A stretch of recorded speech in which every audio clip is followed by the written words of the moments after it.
நபிமார்கள் மத்திய கிழக்கு பகுதியில் மட்டும் ஏன் தோன்றினார்கள்?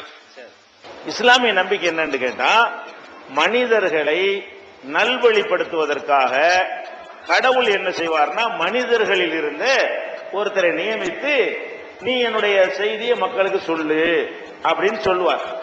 அவர் இறை தூதர். நபிமார்கள் அந்த வார்த்தை கேட்கிறார். அவர் தான் இறை தூதர்னு பேர். இந்த இறை தூதர்கள் எல்லாம் எடுத்து பாத்தீங்கன்னா எல்லாமே மத்திய கிழக்கில் உள்ளவர்களாகத்தான் இருக்கிறாங்க. மத்திய கிழக்குன்னா அந்த அரபு பிரதேசம், வளைகுடா பகுதி இருக்கு இல்லையா, அங்க உள்ளவங்களாகத்தானே இருக்கிறாங்க. ஆபிரகாமு, மோசே, இஸ்மவேலு, நோவா, இது மாதிரி யாரை எடுத்துக்கிட்டாலும் எல்லாம் எங்க இருப்பாங்க? அந்த பாலஸ்தீனம், ஈராக்கு, ஈஜிப்து, அந்த எல்லாம் மத்திய கிழக்கு பகுதியில் உள்ளவங்களா தானே இருக்கிறாங்க. நம்ம நாட்டில் ஏன் இறை தூதர் ஒருத்தரும் வரல அப்படிங்கிறது அவருடைய கேள்வி. நபிமார்கள் சொல்லக்கூடிய இறை தூதர்கள் எல்லாமே மத்திய கிழக்கில் உள்ளவர்களா இருக்கிறாங்களே, அது ஏன்னு கேட்கிறார். ஆனா இஸ்லாத்துடைய நம்பிக்கை பிரகாரம் மத்திய கிழக்கில் தான் தூதர்கள்லாம் வந்தாங்கன்னு சொல்லவே இல்லை. இஸ்லாம் என்ன சொல்லுதுன்னு கேட்டா, குர்ஆன்ல இருக்கிறது, ஒமா அர்சல்னா மிர் ரசூலின் இல்லா பி லிசானி கௌமிஹி. இது குர்ஆனுடைய வசனம். இதுக்கு என்ன பொருள்னு கேட்டா, எந்த ஒரு தூதரை நாம் அனுப்புவதாக இருந்தாலும் அவருடைய தாய்மொழியில் தான் அந்த மொழி பேசக்கூடிய மக்களுக்கு நாம் அனுப்பி இருக்கிறோம். அப்படின்னா என்ன அர்த்தம்? தமிழ்நாட்டுக்கு தமிழ் மொழி பேசக்கூடிய நபிமார்கள் வந்திருக்கிறார்கள், தூதர்கள் வந்திருக்கிறார்கள். மலையாளத்திற்கு மலையாளம் பேசக்கூடிய இறை தூதர் வந்திருக்கிறார்கள். எல்லா மொழி பேசக்கூடியவர்களுக்கும் தூதர்களை அனுப்பி இருக்கிறோம்.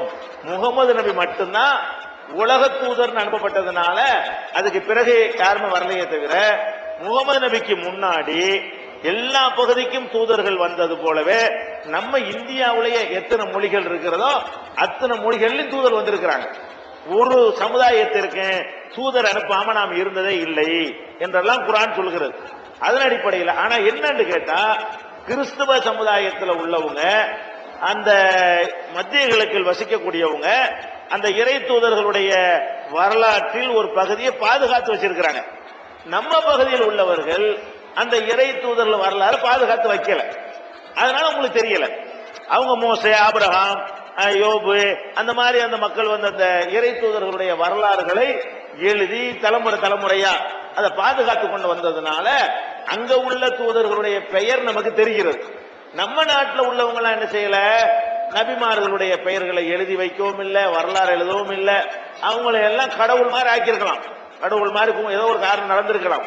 அதனால உங்களுக்கு இங்க இறை தூதர்கள் வராது மாதிரி தெரியுதே தவிர, குர்ஆனுடைய கருத்து பிரகாரம் எல்லா பக்கத்துக்கும் இறை தூதர்கள் வந்திருக்கிறாங்க.